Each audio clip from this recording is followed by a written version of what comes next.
Jadi saya ini gemes kalau ada yang bicara pendidikan itu pengen hasilnya besok, teman-teman. Kurikulum diganti hari ini, laksanakan besok. Tidak bisa, teman-teman. Tidak bisa, it doesn't work that way.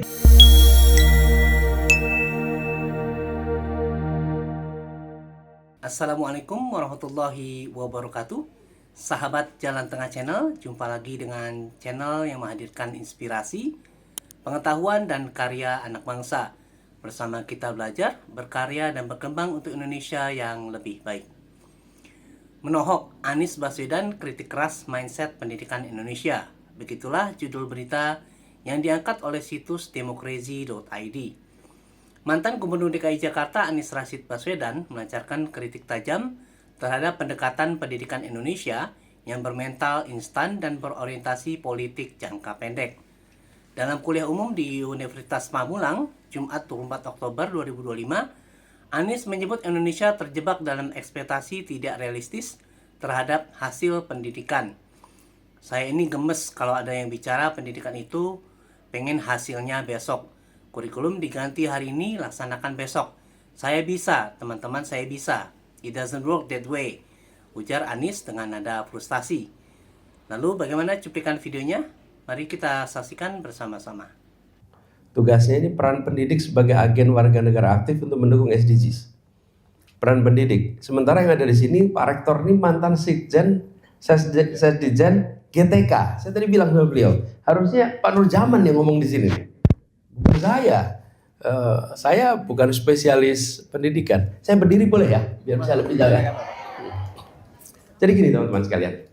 Kenapa saya katakan tadi harusnya bicara ini? Saya ini sebetulnya disclaimer dulu nih. Saya tidak pernah belajar ilmu pendidikan, keguruan, pedagogi. Belum pernah saya. Itu bukan secara formal ya. Saya tidak pernah masuk ke situ. Justru saya ini karena belajarnya itu ilmu ekonomi. S1, meneruskan ke S2 masih bidang economic policy. Spesialisasinya moneter. Tesisnya tentang nilai tukar, currency market. Jadi jauh dari urusan ini.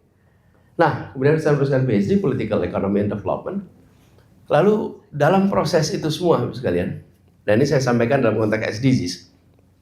Dalam proses itu semua, saya sampai pada kesimpulan yang sudah disimpulkan oleh banyak orang. Bahwa kemajuan bangsa sangat ditentukan oleh investasi bangsa itu di aspek pembangunan manusia. Jadi pembangunan manusia adalah kunci untuk mendapatkan peningkatan kesejahteraan, peningkatan budaya dan kebudayaan serta peradaban dari sebuah bangsa. Kuncinya di mana? Kesehatan dan pendidikan. Dua itu adalah kunci dasarnya.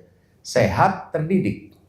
Karena inilah kualitas dasar manusia. Nah, dari situlah kemudian kenapa saya jadi akhirnya masuk ke urusan pendidikan. Dan Bapak Ibu sekalian, teman-teman semua, kalau lihat di Asia itu ada sebuah bangsa yang paling awal serius melakukan reformasi pendidikan. Bangsa mana itu? Apa? Cina? India? Yang paling awal? Mana? Jepang. Ya, Jepang itu paling awal. Ketika bangsa Jepang menutup diri lebih dari 300 tahun, itu Tokugawa period. Lalu mereka ketemu dengan Barat yang maju, itu mengalami kekagetan yang luar biasa. Apa ilustrasi anekdotal? Anekdotal tapi true story. Ilmu bela dirinya di Jepang hebat, bukan? Dan kemampuan mereka untuk berperang juga hebat, bukan, waktu masa itu. Tapi semua ilmu bela diri itu, secanggih-canggih apapun, cukup dengan satu pelor, jeder, tumbang. Coba bayangkan misalnya. Semua ilmu yang diakumulasi ratusan tahun itu, yang panah, kayak yang pedang, kayak yang ilmu karate, kayak semua itu ketemu dengan satu pelor, itu shocking. Betapa terbelakangnya kita. Betapa mereka punya alat kecil sekali yang cetak, selesai. Dan lalu yang terbayang, ini kekuatan besar ini di balik itu, di balik simbolik, anekdotal ini kelihatannya. Yang kedua, anekdotal, tapi faktual. Mereka memang jalan bepergian karena diisolasi kan. Terkejut melihat kapal uap terbuat dari besi bergerak tanpa layar. Selama ini kalau kapal itu bergerak pakai layar. Nah ini ada kapal nggak pakai layar, terbuat dari besi, bisa jalan. Apa yang terjadi? Kami tertinggal. Kesimpulannya itu.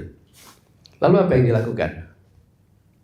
Teman-teman bisa baca ini agak lengkap di sebuah tulisan ditulis oleh namanya Kishore Mahbubani. Kalau Anda mau baca lebih jauh, ini saya ilustrasinya aja. Dia membentuk sebuah tim terdiri dari 52 orang, Kaisar Jepang, dikirimkan ke Eropa dan Amerika Utara untuk belajar pendidikan. Studi, tur. Ini studinya beneran turnya itu. Jadi kunjungan kerja. Berapa lama kunjungan kerjanya? 2 tahun. Oke, jadi ini bukan kunjungan kerja basa-basi untuk foto. Foto posting, enggak. Ini kunjungan kerjanya 2 tahun. Jadi mereka 52 orang ini berkeliling dari satu negara ke negara lain. Membandingkan sistem pendidikannya secara komprehensif di tiap negara. Setelah 2 tahun pulang, sampai di Jepang sudah lengkap blueprintnya. Jadi bukan jalan-jalan santai. Mereka kumpulkan, akhirnya apa? Mereka membangun sebuah sistem pendidikan kombinasi. Dari Jerman ambil ini, dari Inggris ambil itu, dari Swedia ambil ini, dari Amerika ambil, dikombinasi menjadi sistem pendidikan yang mereka miliki. Oke? Jadi ketika melakukan pembandingan, itu prosesnya deduktif-induktif. Ini eklektik nih yang dikerjakan. Dia melihat apa yang dikerjakan di sana, dia melihat apa yang dimiliki di dalam. Lalu perjalanan 2 tahun itu kembali dengan blueprint. Jadi teman-teman, kalau kita lakukan studi banding itu baik-baik saja, tapi yang serius. Ini contoh keren studi banding serius nih. Pulang dokumen, sudah itu dokumen itu dipegang, jalankan. Itu pertengahan abad 19, 1860-an. Dalam waktu 4 dekade, Jepang sudah berhasil menjadi sebuah negara yang disetarakan dengan Eropa dan Amerika. Dan di sini, di Indonesia, waktu itu Belanda memiliki 3 kelas masyarakat. Satu adalah Bumi Putra, yang kedua adalah Timur asing, yang ketiga adalah Eropa. Jepang dinaikkan statusnya dari Timur asing menjadi Eropa di Indonesia. Jadi status Jepang itu di Indonesia sebagai setara dengan Eropa. Lewat apa itu? Investasi, ini sebelum Tiongkok mengerjakan, sebelum Korea mengerjakan, sebelum Singapura, sebelum bangsa-bangsa lain mengerjakan di Asia. Dan yang menarik, ini negeri pertama kali ini, dia berhasil mengkombinasikan antara pendidikan modern dengan akar budaya tradisional. Itu dahsyat teman-teman. Kalau sekedar modern saja, itu satu arah, tradisional saja satu arah, bukan? Tapi bagaimana akar tradisinya? Salah satu ciri akar tradisinya apa? Dalam waktu 100 tahun sejak mereka mengerjakan, Jepang masih mempraktekkan hal-hal yang menurut orang Barat itu irasional. Ini teman-teman, saya berikan ilustrasi ini untuk menggambarkan. Dia sudah mencapai yang sekarang disebut sebagai 17 target SDG itu. Betul tidak teman-teman? Dan apa yang terjadi? Salah satu peran yang paling dihormati di sana, guru. Jadi saya tidak tahu itu benar dikatakan oleh kaisar atau tidak. Tapi kan kutipannya di mana-mana, bukan? Sesudah Hiroshima dan Nagasaki dibom. Hiroshima dan Nagasaki dibom itu tidak pernah menghancurkan Jepang, enggak. Yang hancur ya 2 kota itu. Jepang nggak hancur. Ya 2 kota itu. Tetapi secara mental itu hancur lebur. Secara percaya diri hancur lebur. Secara kekuatan ekonomi, tidak, ya 2 kota itu aja kena. Ini teman-teman, saya ingin sampaikan ini sebagai konteks. Bahwa ketika kita bicara tentang peran guru di dalam mencapai target-target Sustainable Development Goals, saya usul, jangan kita menurunkan level percakapan menjadi hal-hal teknis saja. Kenapa? Karena guru ini bukan sekedar pelatih untuk persiapan kerja. Kuliah itu kan bukan persiapan kerja, bukan? Sekolah itu bukan persiapan kerja, bukan? Bahwa dengan sekolah dan kuliah bisa bekerja lebih baik, iya. Tapi tujuan kuliahnya kan bukan untuk persiapan kerja, bukan? Nah, karena itu, di dalam kita berbicara tentang peran guru, saya usul arahkan untuk berbicara tentang karakter-karakter utama yang dibutuhkan oleh generasi kita di masa depan agar penyiapannya dari sekarang berjalan dengan baik. Dan kalau kita bicara karakter anak-anak kita di masa depan, artinya karakter guru hari ini. Karena karakter guru hari ini adalah karakter anak di masa depan. Nah, ini teman-teman, bayangkannya pendidikan. Tadi saya ceritakan soal Jepang.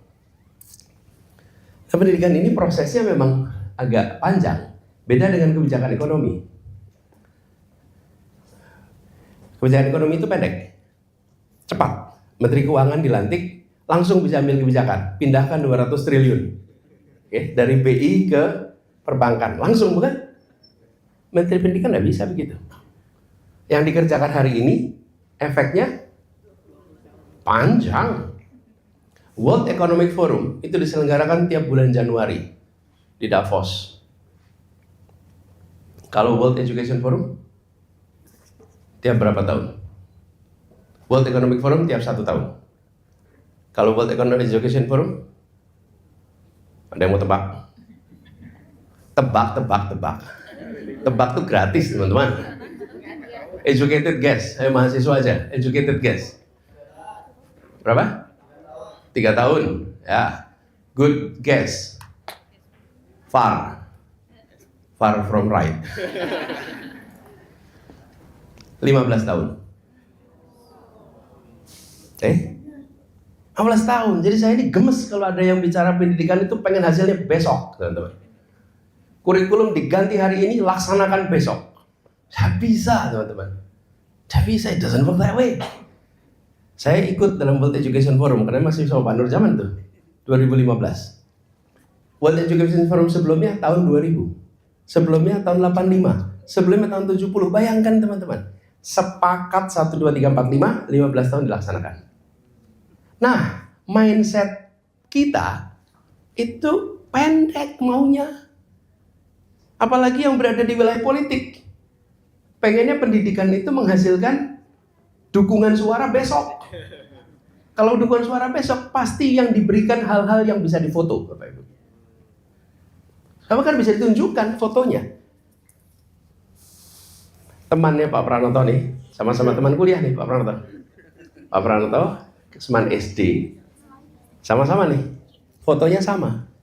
Yang satu jadi PhD, yang satu amat terdidik, yang satu putus sekolah.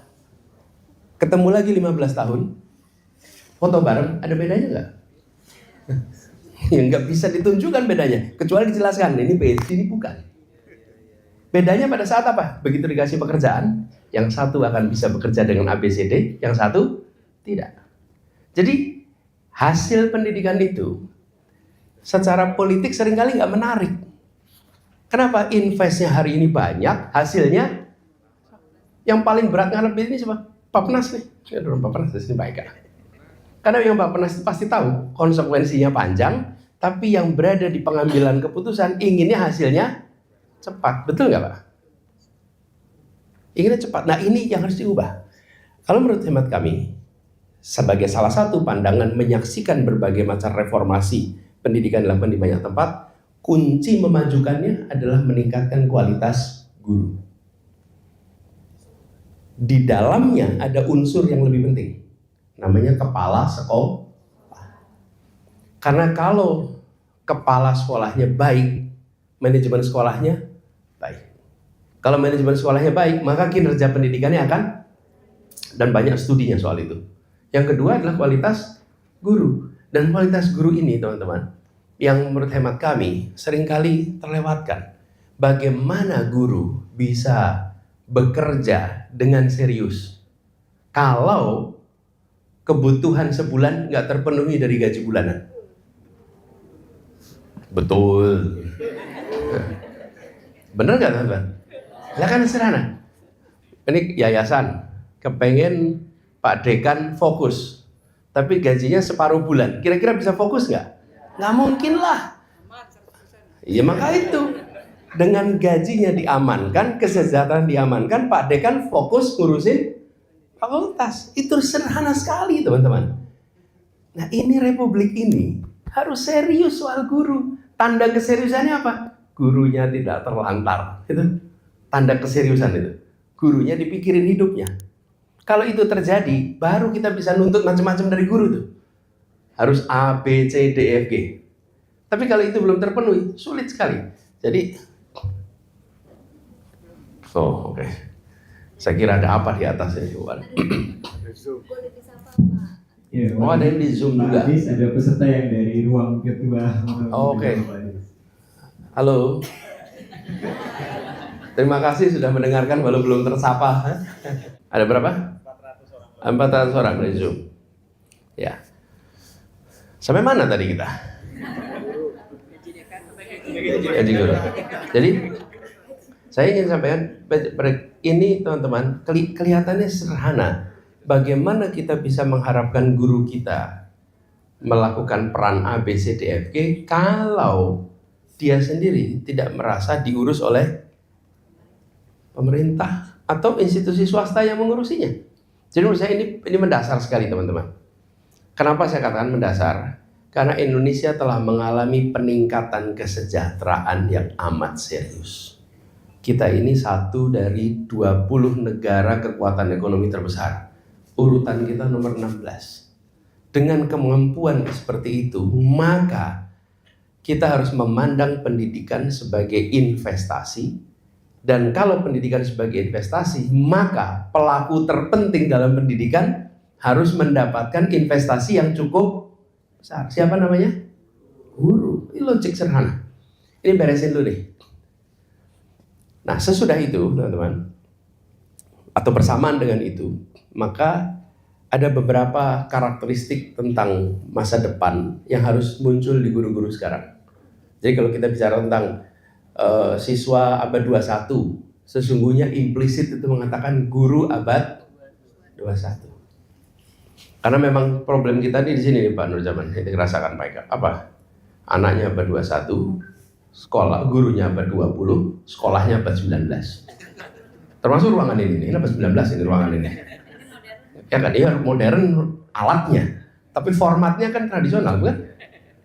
Formatnya tradisional. Ini klasikal ini kita. Kalau nggak klasikal ini muter gitu. Kemudian setara. Nah kita, ruang-ruang kita ini masih ruang-ruang abad 19. Saya pernah datang ke sebuah sekolah SD. Satu ruangan sebesar ruangan ini, itu satu sekolah SD. Saya lihat dahsyat betul, satu sekolah Pak. Kelas 1-nya di situ, kelas 2 di situ, terus di tengah tuh alat tulisnya semua. Pada gantian pakai alat tulis gonta-ganti. Kemudian nanti besok bisa pindah lagi. Satu ruangan. Itu kenapa? Karena didorong nomor 17 dari SDG, kolaborasi. Jadi didorong untuk kolaborasi. Kelas 1, kelas 2, kelas 3 itu bisa kolaborasi. Jadi kita menemukan banyak sekali format-format abad 21 sebetulnya. Nah kita harus dorong semuanya masuk ke abad. Nah gurunya dulu nih sekarang. Karena guru itu jadi penengah tuh. Fasilitasnya abad 19, anaknya abad 21, gurunya abad 20. Nah ini jadi jembatan. Ini teman-teman sekalian yang kita perlu dorong teman-teman. Apa yang perlu didorong? Kita sudah baca semua. Apa sih yang dibutuhkan di abad 21? Udah disampaikan semuanya. Apakah kemampuan berpikir kritis, kemampuan berpikir kreatif, kemampuan komunikasi, itu semua udah pada apal tuh 4C itu. Betul nggak teman-teman? Kompetensi itu. Nah ini menurut saya ini harus didorong untuk tumbuh di guru. Dan saya usul di dalam itu semua ada satu kata yang menurut saya harus namanya pembelajar. Guru pembelajar. Waktu itu kita sama-sama ya Pak ya, bikin apa? Guru pembelajar. Learners, teachers as learners. Guru sebagai pembelajar. Nah, kalau guru sebagai pembelajar, maka keingintahuan dia, kemudian proses pembelajarannya itu akan menjadi inspirasi bagi anak. Karena dia sebagai pembelajar. Yang saya sering khawatirkan adalah kalau guru tidak lagi merasa sebagai pembelajar. Kalau guru nggak merasa pembelajar, selesailah sudah. Dan soal guru ini teman-teman fakultasnya apa ada di sini? Jadi pendidikan, calon-calon guru nantinya. Aja guru. Anda jadi guru di abad 21. Ada AI, ada macam-macam. Tanya saya buat teman anak-anak nih. Bisa nggak guru diganti teknologi? Hah? Yakin? Karena calon guru ya? Masa job saya diambil sama teknologi? Yakin? Saya itu kemarin ada tamu ketemu saya. Dia bilang, Pak Anies, dia sebut nama sekretaris saya. Mas X itu manusia betulan atau AI sih Pak? Saya bilang, kenapa gitu? Ya karena dia komunikasinya kan nggak pernah ketemu orangnya. Komunikasinya pakai WA. Saya pada kesimpulan kelihatannya asistennya Pak Anies ini AI ini kelihatannya. Saya bilang, wah ini fitnah ini, saya bilang. Ini manusia betulan nih. Nah, pertanyaannya saya ubah. Guru macam apa yang bisa diganti teknologi? Guru macam apa yang tidak bisa diganti teknologi? Okay? Jadi pertanyaannya salah itu tadi. Bukan bisa diganti atau tidak, tapi guru macam apa yang bisa diganti teknologi? Guru macam apa yang tidak bisa diganti? Jadi bisa diganti atau tidak terserah Anda, terserah kita. Kalau kita berbicara repetitif, mekanistik, daur ulang, PowerPoint bisa menggantikan, PPT bisa dipakai, rekaman bisa dipakai, betul nggak teman-teman? Tapi kalau Anda learners, Anda pembelajar, mengajar sepenuh hati, mengajar bawa inspirasi, teknologi apapun tidak akan pernah bisa menggantikan peran guru. Benar nggak teman-teman?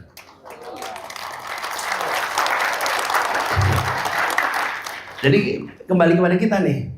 Jadi pesan pertama nih, jadilah learners. Jadi learners, kalau bisa itu, maka saya ingin sampaikan capaian-capaian itu teknis. Nanti dikerjakan oleh anak-anak kita rame-rame setelah mereka sekolah, setelah mereka lulus sekolah. Tapi pada saat sekolah, mereka terus ditumbuhkan sifat-sifat yang 21st century learning skills itu dibutuhkan, harus pada gurunya sekarang. Kemudian karakter teman-teman, karakter itu pernah sih ngobrol sama anak-anak muda, bilang karakter, ternyata pemahaman karakter kita berbeda. Anak-anak muda itu sebagian menganggap karakter itu adalah yang di teks itu loh, berapa karakter itu. Kan nggak salah juga gitu. Ya karakternya apa ya karakter? Ini kan pemahaman berbeda tentang karakter. Lalu saya akhirnya sering kalau komunikasi sama anak-anak muda, saya tidak istilahkan karakter, saya istilahkan kebiasaan. Karena begitu disebut kebiasaan langsung nangkap tuh. Daripada pakai istilah karakter, kebiasaan. Nah pertanyaannya, kita ingin anak-anak kita di masa depan memiliki kebiasaan, karakter yang baik, bukan? Dan itu saya pernah sampaikan, ada karakter moral, ada karakter kinerja. Karakter kinerja apa sih? Rajin, kerja keras, ulet, tangguh, tuntas, ya, disiplin. Itulah karakter kinerja. Karakter moral, jujur, rendah hati, sopan. Tapi seringkali kalau kita bicara karakter, yang muncul itu karakter moral aja. Lupa karakter, pokoknya penting jujur. Mau jujur tapi malas. Kita tidak ingin jujur tapi malas. Tapi kita juga tidak ingin apa? Rajin kerja keras tapi culas. Betul nggak misalnya?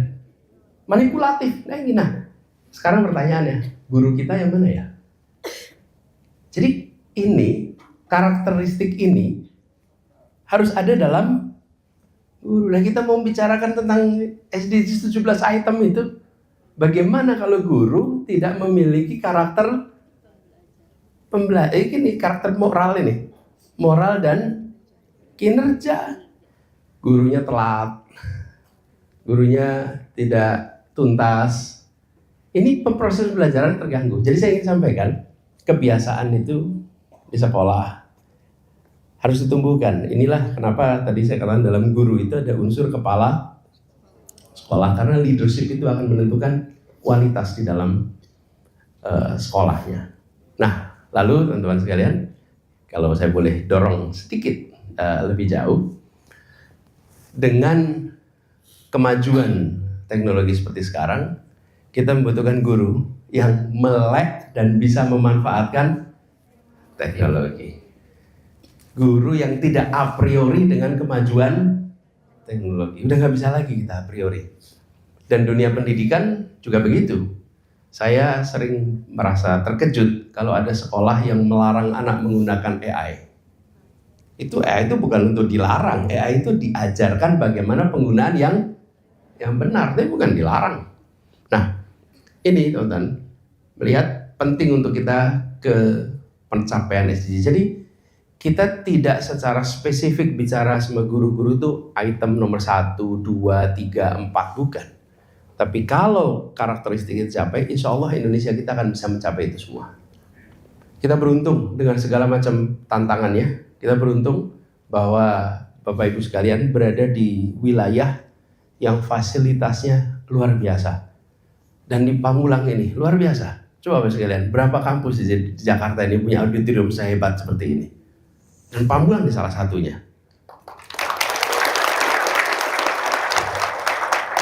Harganya terjangkau pula. Ini kan saya jadi promosi Pamulang ya. Tapi Anda punya akses itu. Menurut saya ini kesempatan luar biasa. Begitu teman-teman keliling ke berbagai tempat di daerah lain, maka terasa sekali ketimpangannya luar biasa. Jadi jangan Anda sia-siakan privilege yang Anda miliki karena punya akses ke fasilitas pendidikan, akses pada dosen seperti yang Anda dapatkan di tempat ini.